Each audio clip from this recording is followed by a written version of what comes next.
Bath room میں آدمی جب دعا نہیں پڑھتا تو پھر یہ کہ وہ اپنی شرمگاہ کے ساتھ کھیلتا ہے کہ خواہ لوگ کہتے ہیں کہ تو غریب ہے، حالانکہ اتنی پراپرٹی کے مالک ہے. خواہ لوگ اتنی بڑی پراپرٹی آپ کو ملی ہے، تو پھر آدمی خود کھیلتا ہے.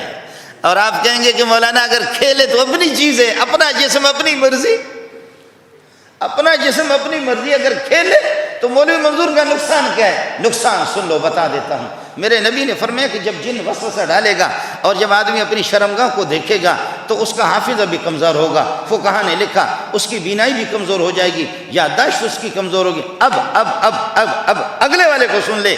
بچے جو پیدا ہوں گے وہ اسی جیسے بے غیرت پیدا ہوں گے جیسے ابا بے غیرت ہے. وہ حیادار بچے پیدا نہیں ہوں گے، وہ وہی بچے ہوں گے کہ میرا جسم میری مرضی. پھر ایسے اس قسم کے پودے تیار ہو جائیں گے.